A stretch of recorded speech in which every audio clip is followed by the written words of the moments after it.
मोदीज ये जो प्रेसिडेंसी का एजेंडा है, रिसेंटली ये पता चला कि जो G20 के हवाले से भारत जो है उसने अपना जो उनका जो उन्होंने लोगो जो इंट्रोड्यूस कराया G20, उसमें हिंदुत्व एजेंडे की तशहीर की कोशिश की है इसमें। और आप क्या इसको कैसे देखते हैं कि प्राइम मिनिस्टर मोदी G20 की लीडरशिप जो है उसको कैसे इस्तेमाल करेंगे? और कहा जा रहा है कि जिस तरह फॉर एग्जांपल जैसे मैंने कहा कि जो G20 इसकी जो लोगो जारी किया गया उसमें बीजेपी का जो इंतहाबी निशान और जो मजहब की जो मुकद्दस अलामात कंवल का जो फूल है उसको शामिल किया गया, और इस पे इंडिया में कई लोग हदड़ों ने तनकीद भी की है। आप क्या समझते हैं प्राइम मिनिस्टर मोदी जो है उनकी जो फॉरेन पॉलिसी है उसमें मजहब का रोल भी है? Please subscribe the channel. कि वो सिर्फ और सिर्फ या अपनी पार्टी को प्रमोट कर रहे हैं या कि वो this is what he wants to give an India way in the G20. How do you see Prime Minister Modi's overtaking G20 presidency और जो लोगो और जो मैंने आपको बताया इसमें? तो ये डोमेस्टिक कंजम्पशन के लिए, वहाँ पे लोटस हो या गुलाब का फूल हो, उसे क्या फर्क पड़ता है रशिया को या अमेरिका को या कनाडा को? Doesn't matter. But there will be border line लोग जो एकदम मतलब आपे के बाहर क्या जीत कर दी है हमारे लिए, जबरदस्त, इंडिया दुनिया जीत गई, आप जाके वोट डाल देंगे उनको 2024। तो this is for domestic hyper nationalism. मैं देखता हूँ बाज जिस तरह के लोग ऐसा करारा जवाब दिया जैसा कि जंग जीत गए, you know, diplomat. Please subscribe the channel. Not for international consumptions. मुझे नहीं लगता कि दूसरे मुल्क are going to declare these things. It is like saying कि अरे बाली में बाइडन ने अपना शर्ट का बटन खुला रखा एंड उनका क्रॉस नजर आ रहा था। वाज ही एम्फसाइजिंग कि भाई he is a Catholic? the only second Catholic president of the US, by the way. तो नहीं भाई, गर्मी थी, शर्ट का बटन खोल दिया, ऐसी कोई सियासत नहीं है ये। So I think it is for domestic consumption and that is fine। जैसा मुसलमान हर चीज को हम हरा कर देते हैं ना, मुसलमान समझते हैं कि चीज को ग्रीन पेंट करके तस्बीह लटकाने से वो इस्लामिक हो जाती है। लोग कार खरीदते हैं मेड इन जापान, तस्बीह खरीदते हैं made in Morocco and there it is आपकी इस्लामिक कार हो जाती है। So that is not very important. लेकिन उनका जो एजेंडा है इट्स क्वाइट बिजी। मतलब वो 45 घंटे 3 सेशंस वो अटेंड करेंगे। It is very interesting. The sessions he is attending, I don't think are the same sessions जो Biden attend कर रहे हैं, except for the shared, जैसा कि joint lunch है, joint dinner है, वो सब जो कल ही सारे के सारे कल होने वाले हैं।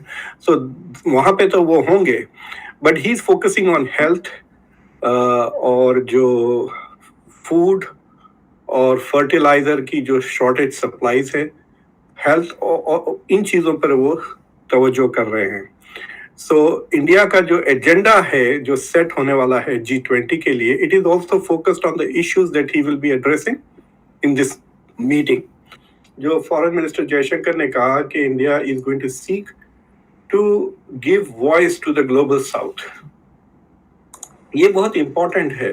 फॉर एग्जाम्पल ये जो G20 है, ये टॉप 20 इकोनॉमी के टॉप 20, तो 20 मुल्क हैं लेकिन 75% ऑफ द ग्लोबल जीडीपी है, समझ गया? तो it is a very useful club. छोटा ग्रुप होने के वजह से डिसीजन मेकिंग, पॉलिसी मेकिंग आसान हो जाती है, और because they have so much cloud कि दूसरी कंट्रीज को कोई चॉइस नहीं है। अगर ये 20 मुल्क मिलकर कोई रूल्स बना लेते हैं तो फिर गैम्बिया या टैंजानिया या श्रीलंका तो ये नहीं कहेगा कि भाई we will not follow these rules, हम नहीं थे वहां पर। They can't say that. तो इंडिया इज सेइंग कि ये मुल्क जो वहां पे नहीं है, हम उनको we will give them voice, समझे? सो फॉर एग्जांपल मेरे ख्याल से G20 में सिर्फ 3 मुस्लिम दुनिया के मुल्क आते हैं 55-57 में से, Indonesia, Turkey, Saudi Arabia, I don't know Iran है या नहीं, depends on which GDP. I don't think Iran is coming for this G20। तो बाकी के मुल्क क्या कहेंगे? So India is going to speak for all of these countries in the global south, which is very important. लेकिन कि India is consciously taking a step. China ने ये नहीं कहा कि हम global south के लिए बात करेंगे, हालांकि चाइना का Belt and Road Initiative is invested in mostly in the global south. So that looks very important. India is going to raise the concerns of the global south. So ये जो shortages of food, shortages of fertilizers, healthcare, ये these are conditions, ये सारे के सारे global south के issues हैं. लेकिन मुझे ताज्जुब ये हो रहा है कि अभी तक जितने भी discussions हुए हैं अमेरिका और चाइना को लेके, they are mostly security related issues, geopolitics के issues हैं, इंडिया जो बात कर रहा है health वगैरह, लेकिन फाइनेंस के इश्यूज की जिक्र सुनने में नहीं आ रही है. And G20 is about finance. तो इस बार जो ग्लोबल जीडीपी ग्रोथ रेट है, ग्लोबल इकोनॉमी का ग्रोथ रेट है, इट्स अबाउट 3%. लेकिन एक्सपेक्टेशंस ये हैं कि अगले साल इट्स गोइंग टू डिप. तो नेक्स्ट ईयर की इकोनॉमी ग्लोबली से मुश्किल से 2% से ग्रोथ होने वाली है.